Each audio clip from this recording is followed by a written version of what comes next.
Hey, this is Usama Young, founder of Believe in You. Thank you for joining us for another conversation amongst our young leaders, life, lessons, and leadership.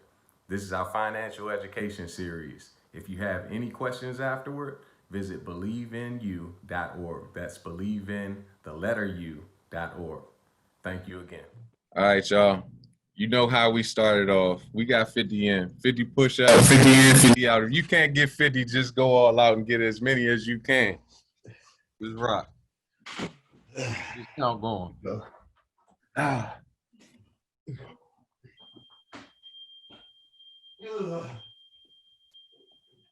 10.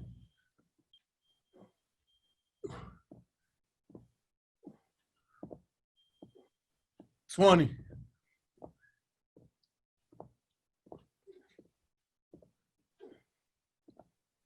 30.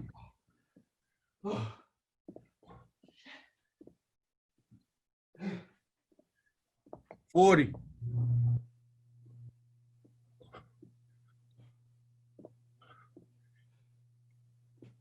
50. Woo. Get that blood flowing. Get that blood flowing. Yes, sir. Woo. Like I seen a lot of Nike boxes in that background, man. Let me hold some of them. Let me hold some of them kicks. Man, I know you got more than me. Stop playing. So one question about your push-ups. Do you do them flat-handed or on your fingertips? Well, I never go fingertips. I used to when I was trying to work on catching the rock. Oh, I go flat and kind of wide, trying to get these pecs right. I used to do fingertips. This time I just did my 10 and I did them flat. Okay. Yeah. Oh, hold on. You said 10? I was 260, Bob. Yeah, man, that's up. I can't. That's up from 6. My fingertips be broke. It's around. Hey, that's good work. That's good work. Up from 6, got 10 now. That's right. Hard to say every week, man. Before we know it, you be doing about 100. Oh man, I think my record is around 50, but we'll see. We're gonna keep progressing for sure. I hope so. Yeah, we all got areas out of our comfort zone, and unfortunately, physical exercise has really gotten away from me. So I appreciate those encouragements to do those push-ups. So Good stuff. Glad you joined it. Mm-hmm. Hey, fellas, you know how we started off, 50 in, 50 out, then a quick introduction. I'm going to introduce myself and then spread it around the room just to a couple folks and then reintroduce Uncle Bob to the mix and go into this financial session. Mm-hmm. The prompt for today, name, school you're currently attending, and your leadership style, how you like to lead. My name is Usama Young. I'm currently attending Kelly School of Business, trying to get my master's degree, or on the way to getting my master's degree in strategic management. And I like to lead. I like to lead by example.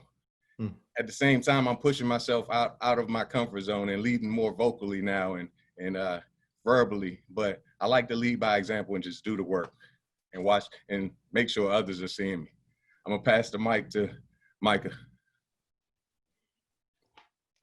What's good, y'all? Micah Holmes, recent graduate of Morehouse College. Now I work in event strategy at the National Football League. I think my leadership style is also leading by example, but I also like to lead, like style by side. Like I like working in a team. I like working with each other, pushing each other to be better. Good stuff. I pass the mic to Brian. I'm Bryant Williams. I guess the school I'll be going to now is, like I said, as I continue my financial quest, is Kaplan or AD Banker, one of the two. My leadership style, I have more of a coaching type of leadership style where, I give you your position and, I would teach you on or structure on how to handle that position. And like I said, I'm a very hands-off person. After I give you a job, I'll expect you to kind of, you know, complete it after, you know, proper training and whatnot. But I'm not going to be all over your back to make sure you get it done. So that's kind of what's worked for me throughout my time. Good stuff. Good stuff. Pass one more, Dakari.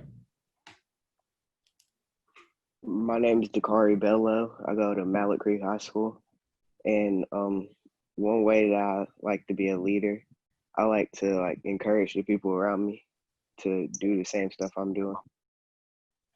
Good stuff. Good stuff. Positive influences, encouraging side by side, coaching, and testing yourself and trying to lead a little bit outside of your comfort zone to push others to lead with you or to follow. This next session that we're about to get into is around financial literacy. Again, we welcoming back Uncle Bob through this mix. And we're going to talk about some of the questionnaire that we went through in the previous days, and some of the answers that were responding to what does the term financial literacy or financial education mean to you. And we got a mix of answers, but we got some that were very, very, very consistent. Being able to properly manage money, understanding how to create generational wealth and credit or budgeting or savings, knowing how to manage your money in the right and profound way, how much knowledge you have on making money and knowing how to manage it, the overall knowledge of finance and other monetary related issues, and knowing how to use your money. That was a few of them. We got a lot of responses, and I appreciate you all for responding so that we could better serve you in this space and just support one another in our growth. But I'd like to pass it over to you, and you can go in and we can continue to go over some of these responses, and we can go into the budgeting and more. Okay. So. All right, that sounds real good. I appreciate this opportunity, Usama, and it's nice to have heard from some of you. This time, we'll try to make things a little bit more interactive, and I got the request to follow on with some more budgeting information, so that's what we'll do. So one of the things relating to budgeting, and we'll come back to it, I have a few introductory remarks, but is, of course, this formula of comparing your income to your expenses. So I want everybody to start thinking about what is one thing you are doing or can do to increase your expense, to increase your income. Just what I would call a side hustle, or just something that you like to do that might even be a hobby that could be turned into a money maker. But a big part of good budgeting is to not only control your expenses, but I think in the Black community especially, we should think a lot about how we can increase our income as well. So just have that in the back of your mind and begin to think about it. One thing we're not going to talk too much about today is my favorite topic, which is investing.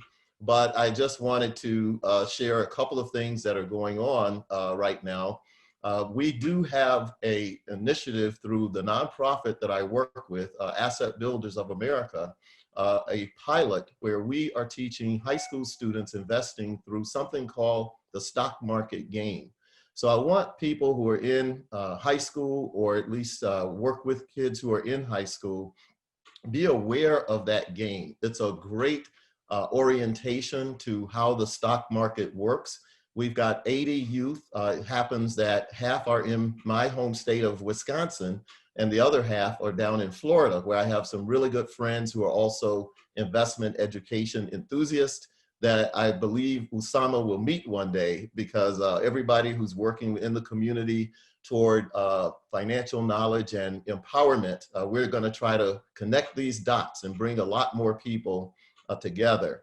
We just had this morning a investment club meeting. That's one of the things that I hope I have a chance to talk about at some point in the future, where we have about 22 individuals in Milwaukee, 2 of whom are high school students, but the rest are adults, where we've just started investing about a year and a half ago, and we have about $9,000 in our investment account.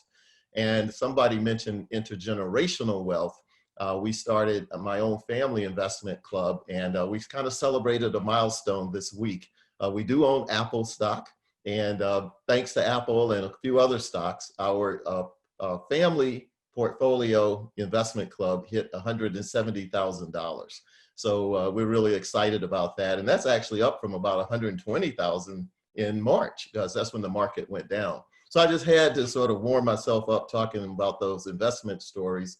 One of the things I'll also assert, and I'll tell Usama, this is one of the things I talk about in my track record, that, and he may be in a position, or Micah, to say I'm wrong, but I tell people that I started the first and only investment club for Division I football athletes. University of Wisconsin back in 2007, 2008. So if you guys know of another Division I football investment club, correct me and I'll be wrong. But so far I haven't heard that another one got started. And there were a number of people who went on into the NFL, but one of them is Brad Nortman. He was a punter, and now he's doing finance in Jacksonville, Florida. So anyway, those are my investment remarks, but one day I hope we'll get a chance to talk about that in a little bit more depth. If anyone— First, I want to congratulate you. Congratulate you on that milestone. And secondly, yeah, we're gonna have to check that out, man, because that's major right there. And hopefully more institutions follow suit. But, I appreciate that. And it was very interesting because I did a lot of what I did for the athletes of color. But when it came time, because I just did informal financial literacy, but then when it came for formalizing an investment club, all of a sudden the majority who joined were not of color. And so there was Brad Nortman, let's see. There was Brad Nortman. Those names will come back to me, but the ones of color were Nick Toon. You might remember he had a flash in the NFL for a little while. He was president of the club. And then there were Kevin Zeitler was actually one of them as well. But anyway, it was a lot of fun. So I would like to revisit that and talk about it sometime. It's a great way to learn. And so hopefully we'll have a chance to do that. So what I want to do is see about sharing the screen. And while I'm doing this, if anyone was on before, can you share any takeaways that you got from the last time that we had talked?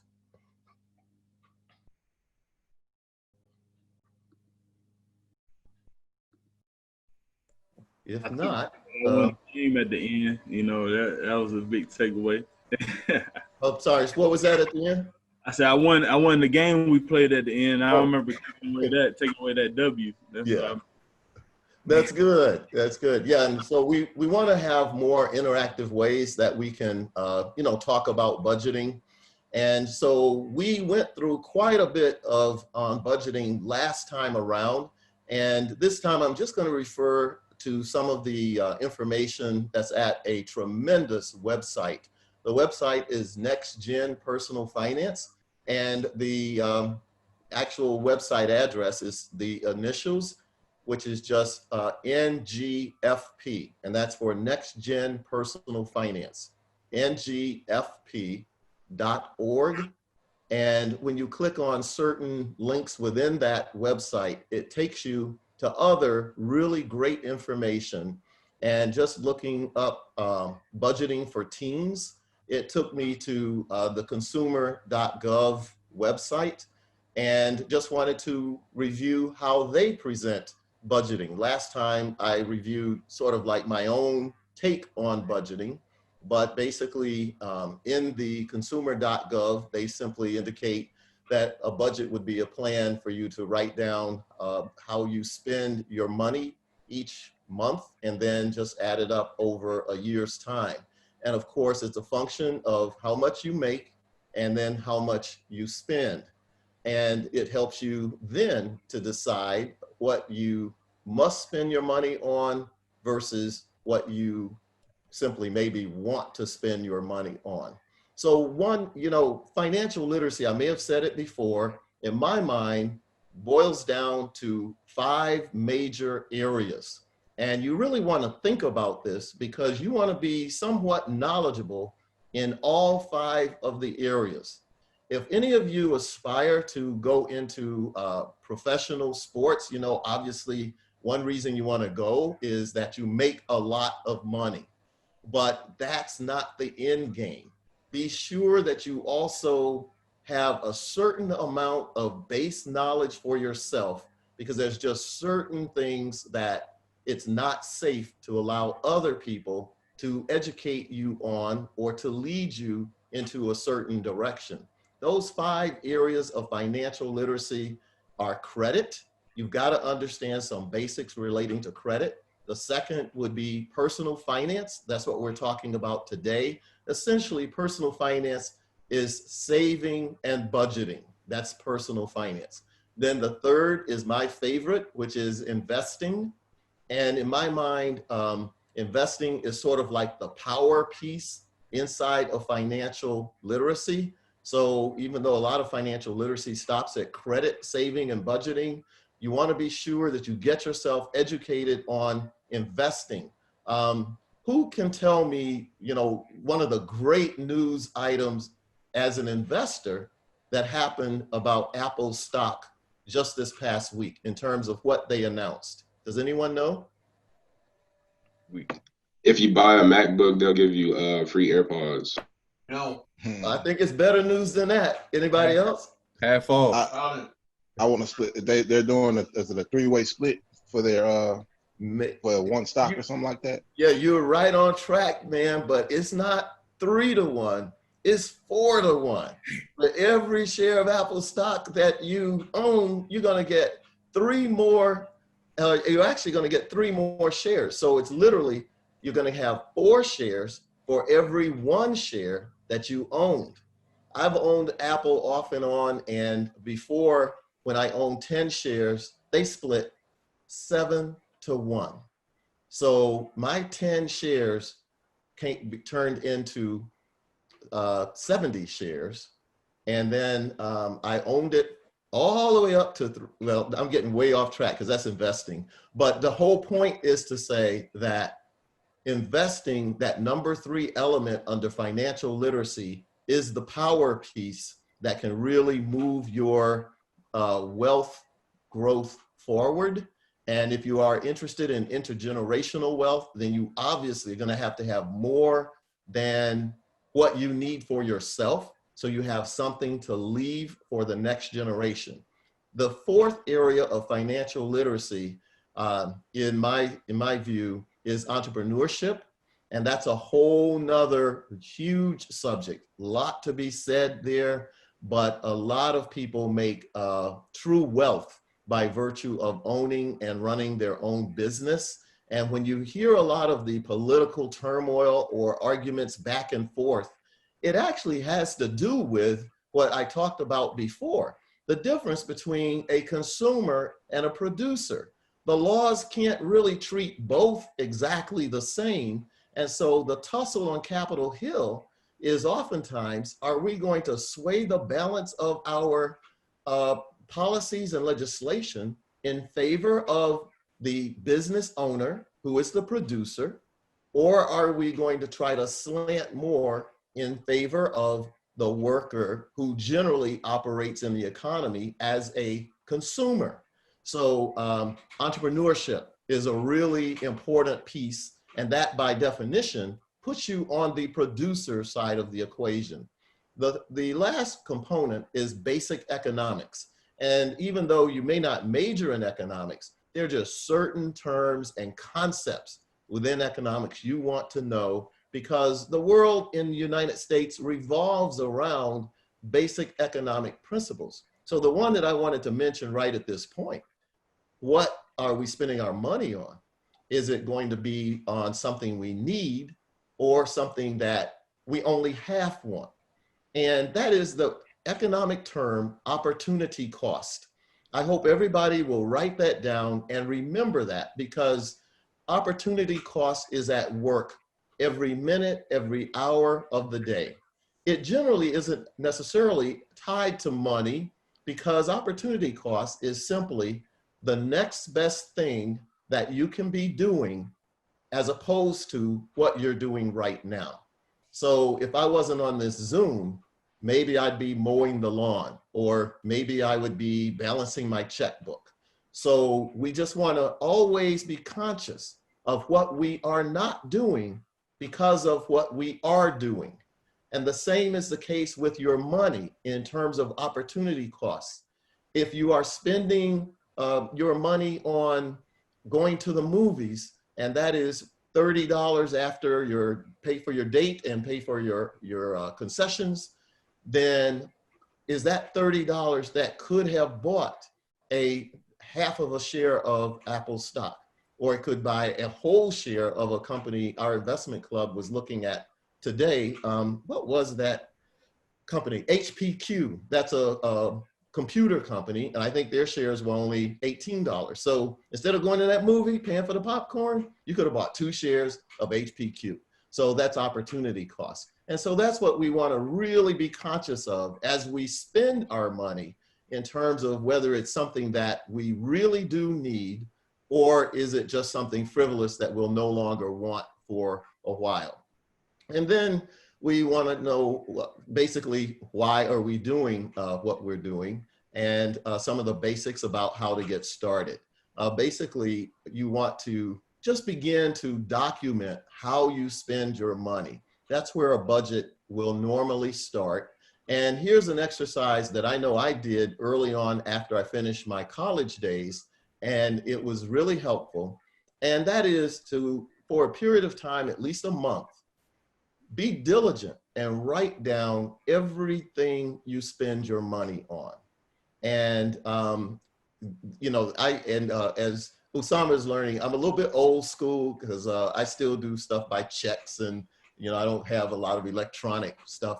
And so I remember when I finished college, I actually took my paycheck and I had about 8 different envelopes. And I would cash the check and put my cash that I'm spending on each category into an envelope. And when that money was gone, like, you know, $50 for a month of entertainment, then I'm done with my entertainment. Or for groceries, if I had, you know, $100 for the month, then I try to just use the cash in that grocery envelope for that $100. There was a gentleman, I do a lot of financial literacy for young people. And actually, I end up working a lot with the staff that serve the young people, because they too are on their own financial journey. And one of the staff people at a Boys and Girls Club some years ago came to me and said he was having trouble staying within his budget. And I said to do exactly what I just said. Just write down everything you spend your money on and then come back to me. And it was incredible to me at the time how much money he was spending on DVDs. That was the popular thing back at the time. And he was able to eliminate some of that, just realizing how outsized that expenditure was compared to what he was making.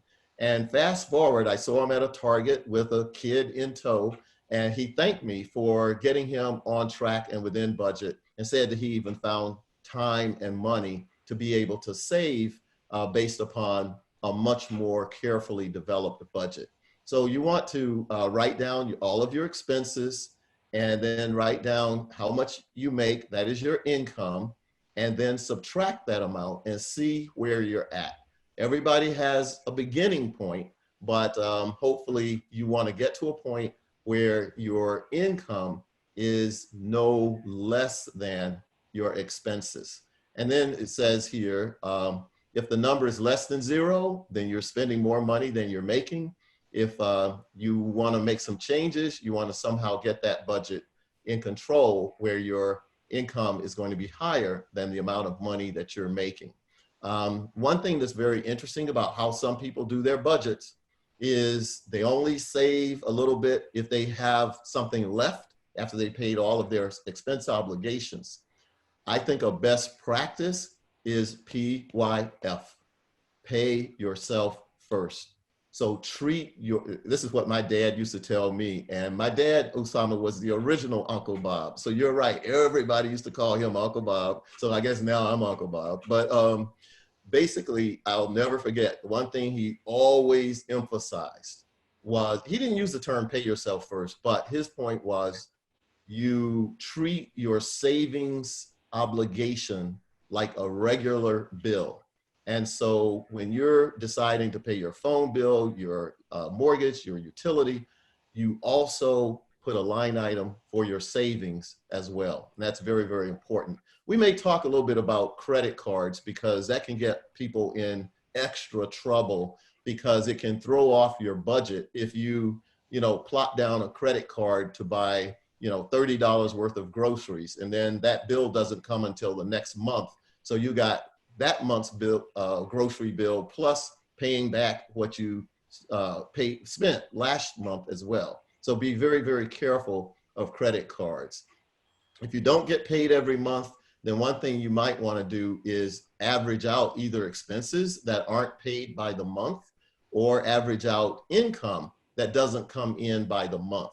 So you can then create your annual budget and take whatever money that is and divide it by 12, and that will give you sort of a stretched out monthly type of expenditure or income.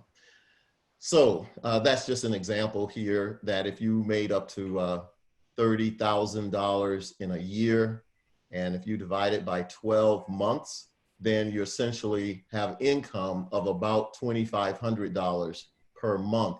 So your monthly expenses should not exceed $2,500 a month. And again, you just want to see where your money goes. And like I said, include saving, because things do happen on a regular basis in our lives. All kinds of emergencies, especially health emergencies. If you look at the record of people who filed bankruptcies, a full 1/3 has to do with excess medical bills. That's not always in your control, but a bankruptcy can set you back considerably. So you want to be saving up front. Some things are quite expensive, whether it be you're gonna need a new car, like I need a new car coming up soon, or you have college tuition that you're going to need to pay, and things of that nature. And then the other is, you may have some other long-term goals that you want to be able to save for the future. So here's some saving techniques. Pay your credit card only if you can pay the full amount at the end of each month. Pay your bills when they are due. Now this feeds into the credit issue. Young people, please know that it's important to pay your bills on time. Now that's something, when I finished college, I guess I didn't really fully appreciate, because I wasn't schooled in financial literacy. And so my thought was, well, if my credit card bill is due on the 1st and I get it there by at least the 8th or the 9th, then, that's pretty good. But your credit payment record is being monitored all the time, more so now with a lot more electronics than it was in the past. And you are, once you reach adulthood, going to have a credit score. And that score will be based on several things, but the most important is whether you actually pay your bill on time.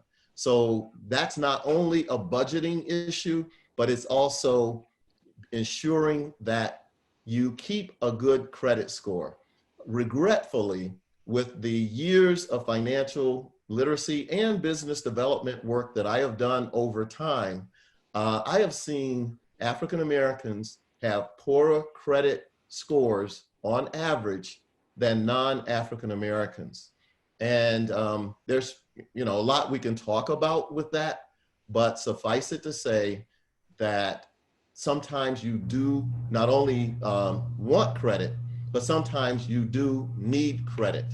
The things we just talked about, whether you're going to go into entrepreneurship, whether you're going to buy a home, there are just various times where you are going to put forth more money than you have at any immediate time, and access to credit really helps you to build wealth. So you need to keep up your credit score so that you have those opportunities to access borrowed money when you do want that credit.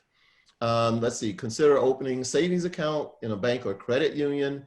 I would say anyone who's a teenager, I would say actually anyone who's 5 years and up, they really ought to have their own bank savings account.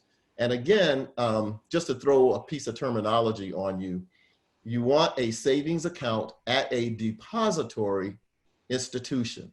That means you can't even have a savings account at a check cashing company or a payday loan company. Those are really considered undesirable. Those are considered exploitative of our community. So avoid a lifestyle that connects you to those types of institutions. You want to be connected to a depository institution. That is an umbrella term for a bank or a credit union.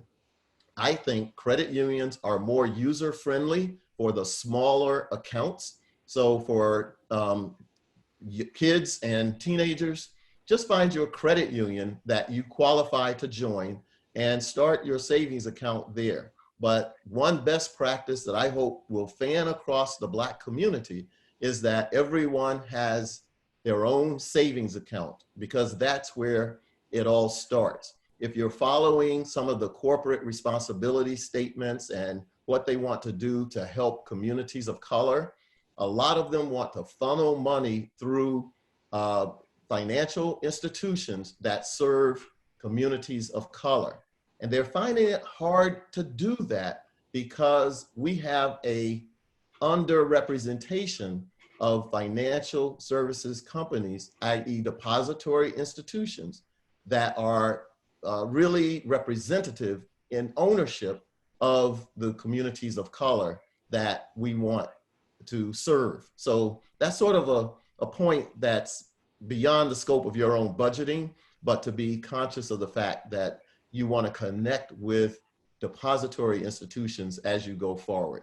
This is just a simple budget. We're going to do one of our own, but basically looking at a teenager's budget, they may have these expenses, and then you simply add up all of these, and I think there may be a few more, and then you make a decision about how much you want to spend in those categories.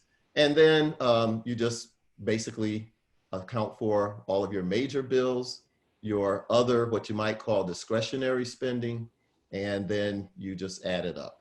What I want to do now, see if there's any questions, discussion, and then what I thought is we look at a spreadsheet and do our own budget. So I'm going to switch over to a spreadsheet. Now, one I sent, I think to Usama, was a PDF.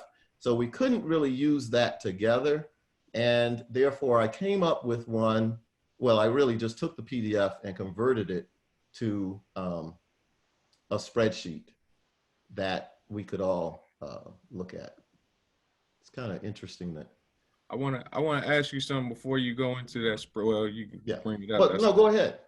But going over the findings from the questionnaire, you know, less than half of the guys had written or electronic budgets.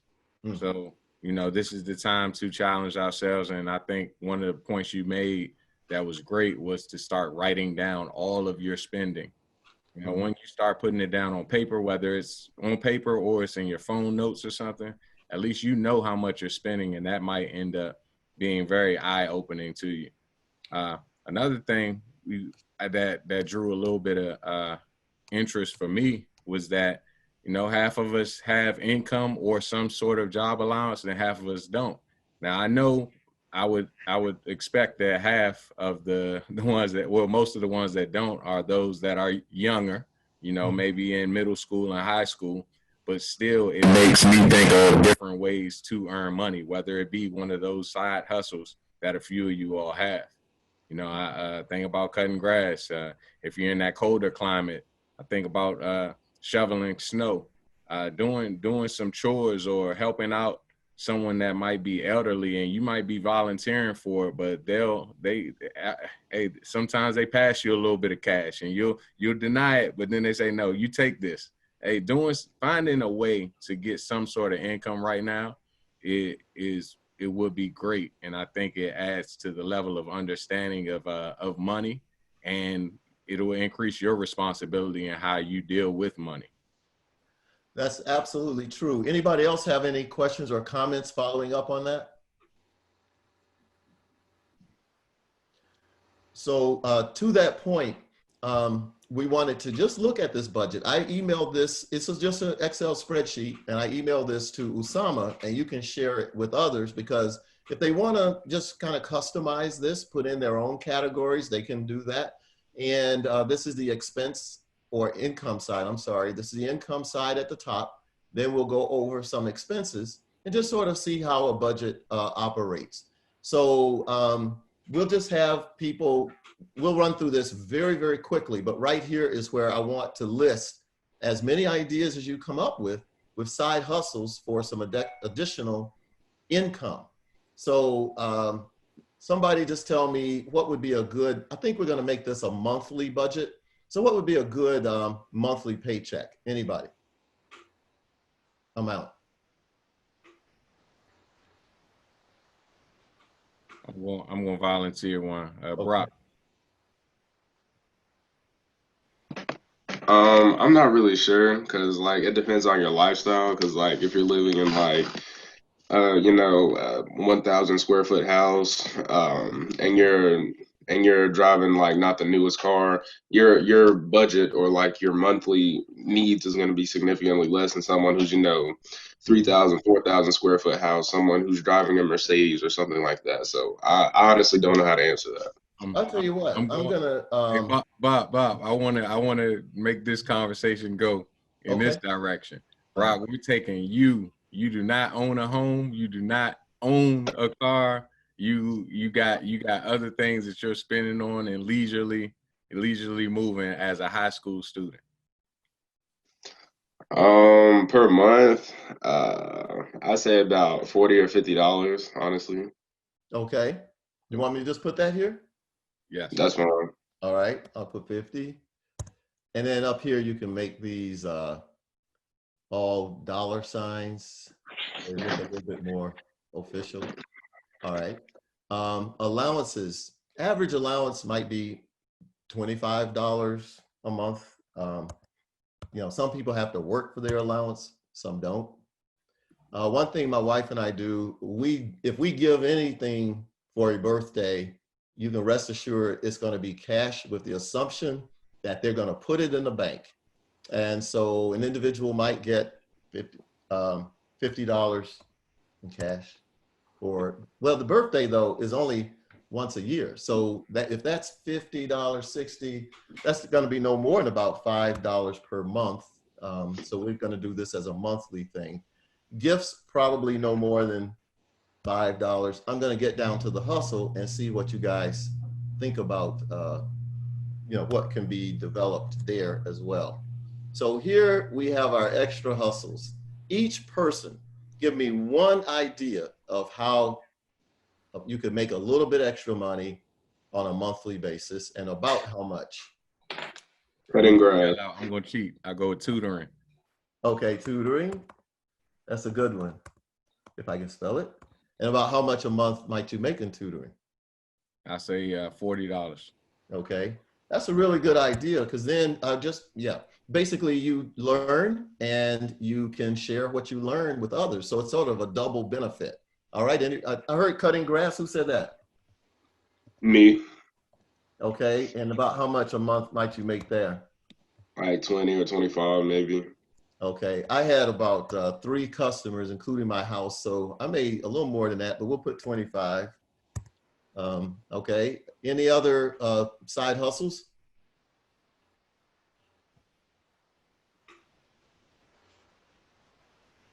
This is where you really have an opportunity to raise some of your income based on your creativity. Babysitting. Yeah, some type of dog sitting. Oh, that was called dog what? Dog sitting.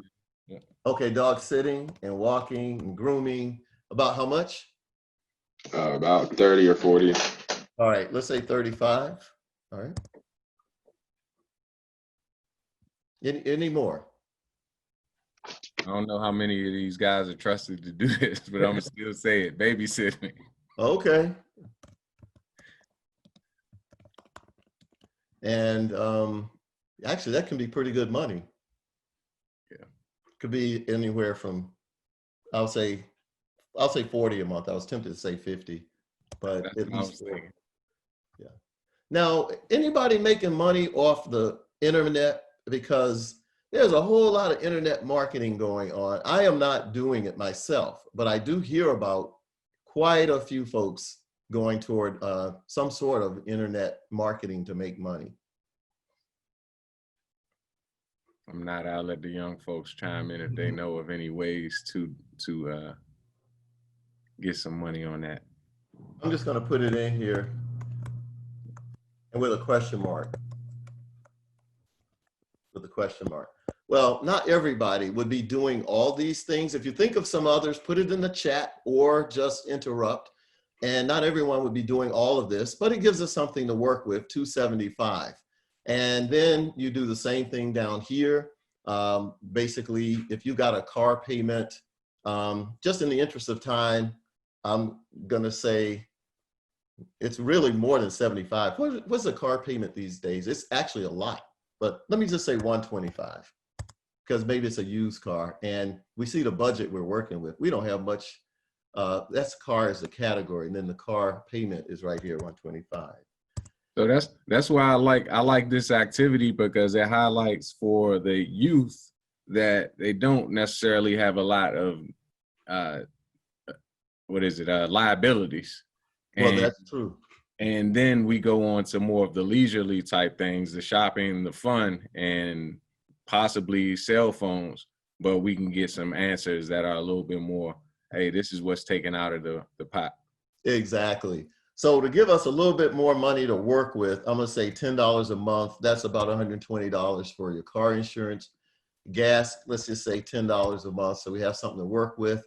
All right, now guys, you guys are really more versed on what's going on with your clothes and shopping. And if this turns out to be more than the income, that's okay. Then we know what we're working with. Anybody want to say about what is the average teen spending on clothes per month? I know it may have changed during the pandemic, so you can say pre-pandemic or during the pandemic, what you think the average expenditure is.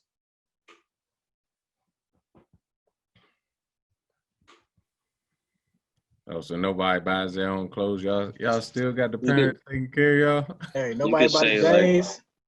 you could like for clothes, like regular clothes, probably like, because I mean, just washing and wear the same stuff, so probably like 50, Okay, 50. 75, something around there. And some people probably need a whole separate line item just for their sneakers too, but we'll just lump it all together right now. Any other things that teens are shopping on? We got fun stuff down here, but any other sort of what you might call necessity shopping that kids do, teens do?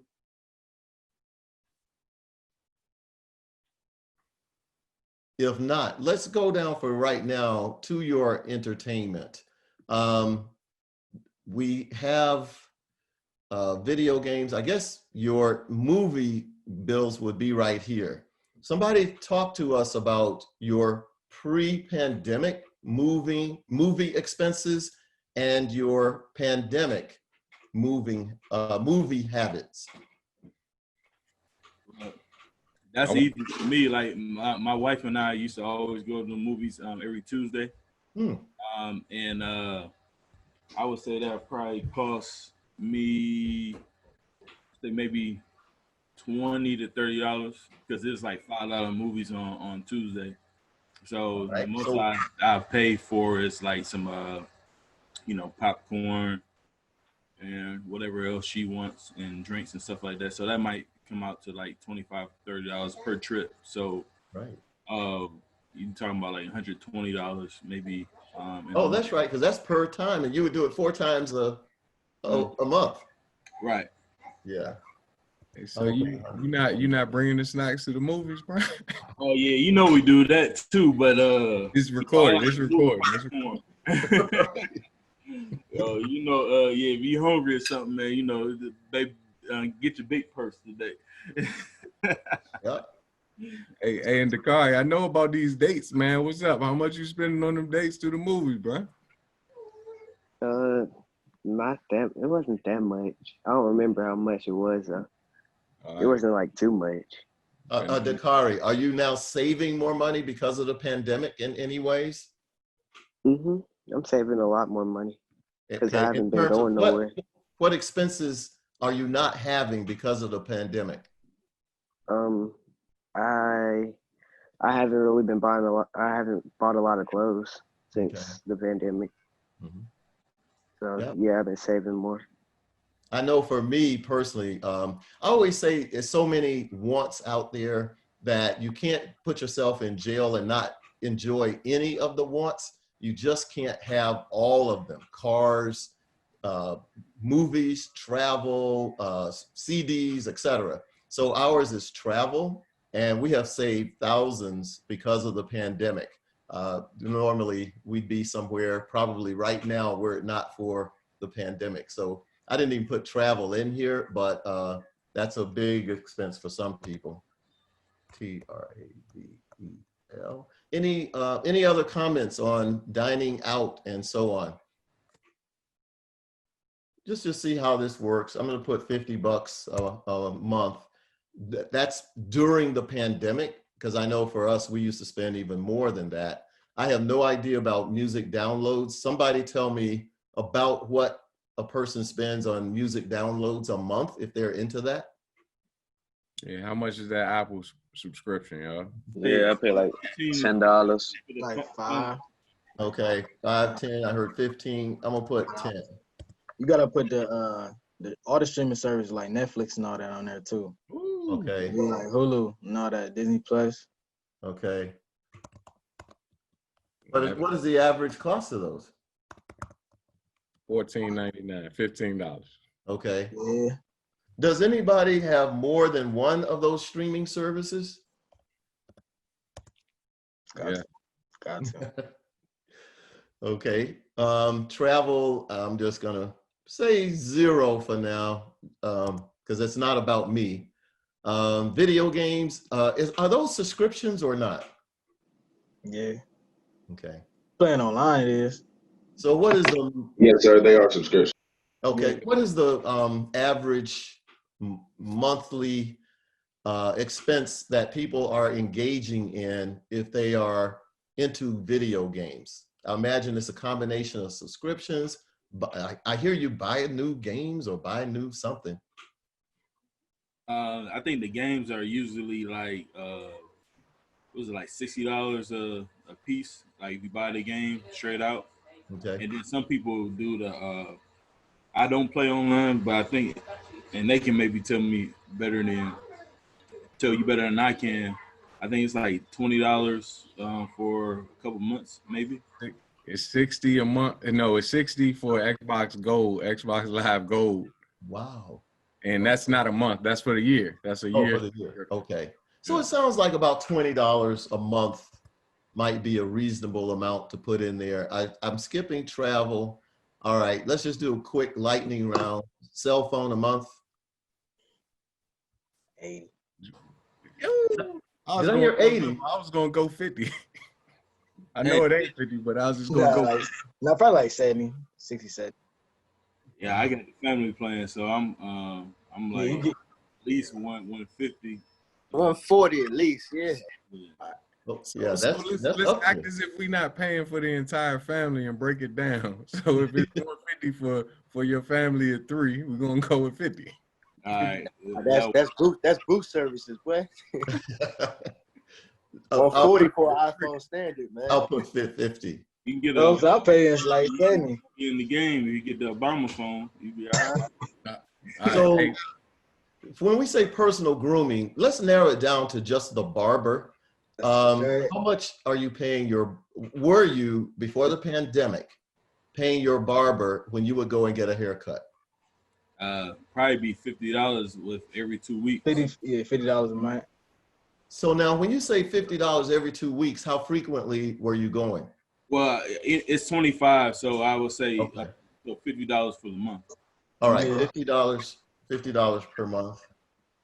All right. That just made me think of a side hustle, Bob. Yeah, that's a good idea, actually. Yeah. On Clippers. Yeah. Learn a new trade. And then gifts, I'm just going to say $5 a month.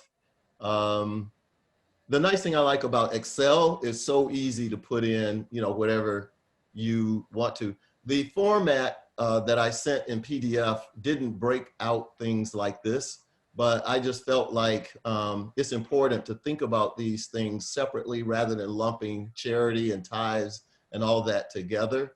So charity, I'm just going to sort of put $5 for that as well.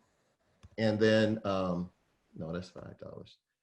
And then tithes, you know, I use that term, but it's really your church donation or what have you. We could spend a lot of time talking about philosophy of that, but I'm going to say $10 a month. I mean, well, that's a month, so I'll put it up to 25. Short-term saving, I'm gonna skip for now. But this is a point that we want to really be conscious of saving for, like I remember I had to save for my own bicycle, or I had to save for my first audio equipment, because I knew my parents were not gonna pay for those things that did not fit into the dire, you know, there's wants and needs, and then my dad used to look at dire needs, and so he only paid really for the dire needs. So anything like a bike or stereo, I knew I was going to have to pay for. So those were short-term savings goals that I had for myself when I was a teen. So you might want to still put $10 a month away for something like that. Your long-term savings goals, if when I was, you know, a teen, I was not thinking about long-term saving at all. But now, you know, fast forward, and believe me, life does go fast. I wish I had thought more about long-term, because one day we shift from earned income to living off of unearned income. And we aren't talking about government-sponsored unearned income, because that's a ceiling, a cap, finite.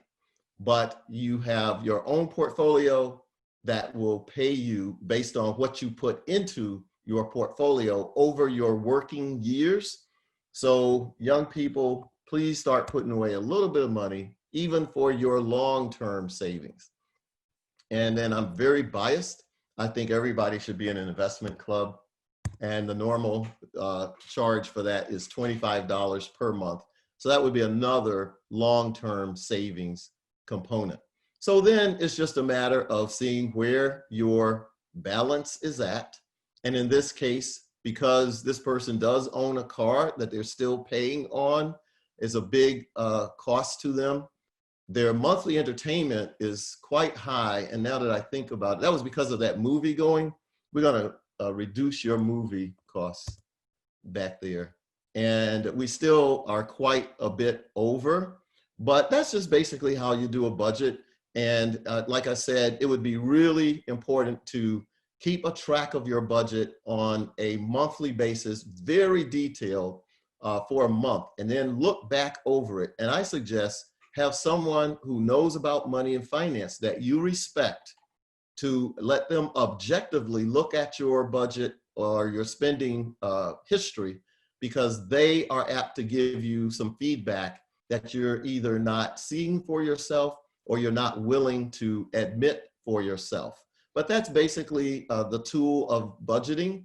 And like I say, Usama has this particular spreadsheet, and the formulas, the ones that are highlighted, don't mess with them, because that's a formula. And so it's already set for you. It just adds up all of these things. Then the expenses are added up separately to this formula. And then it's netted out at this formula. So all you got to do is plug in your numbers, and you can change your categories if you want different categories. Put in the side hustles that relate to you.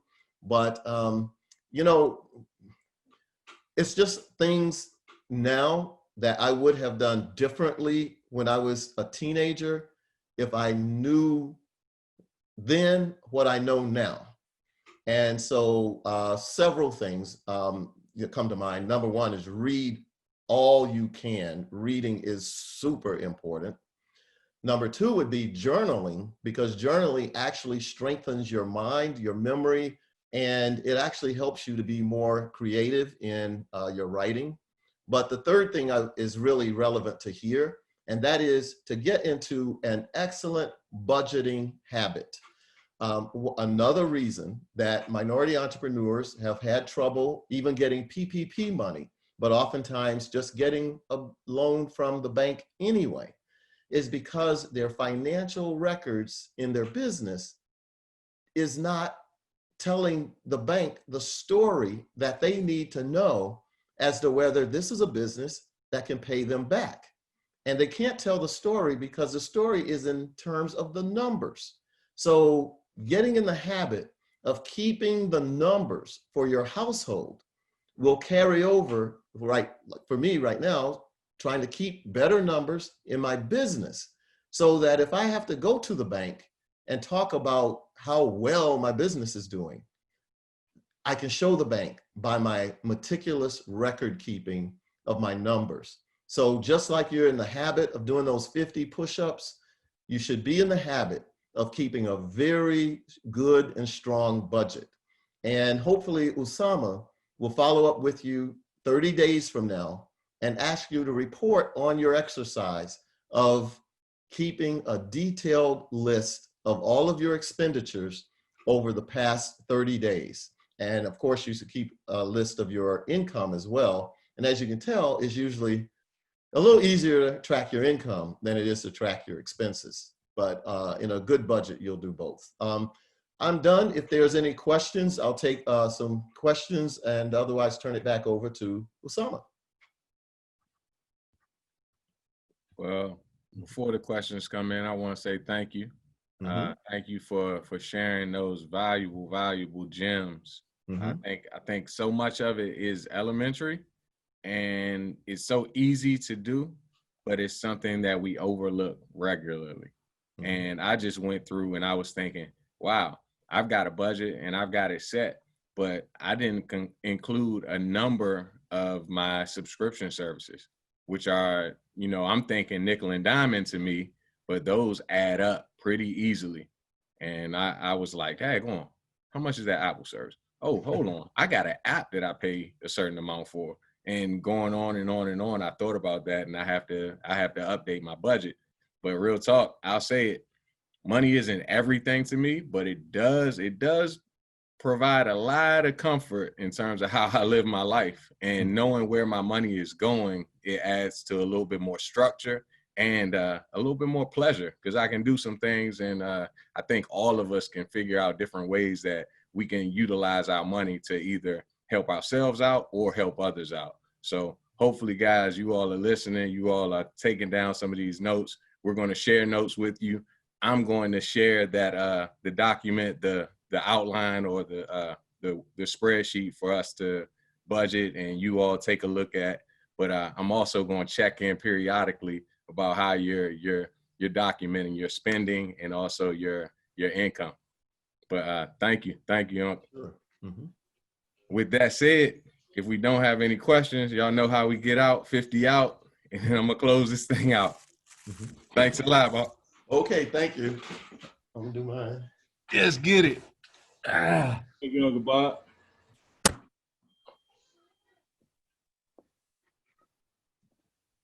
$10.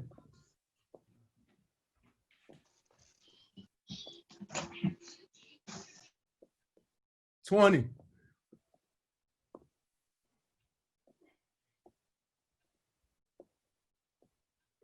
$30.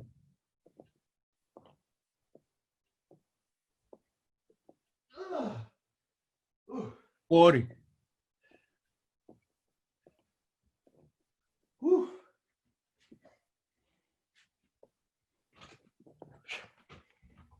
Good work. I did 15. Oh! Okay. Yes, sir. Yeah. So I appreciate this. Good job. Yeah. Thank y'all. Thank y'all. Until next week, go ahead and stop this.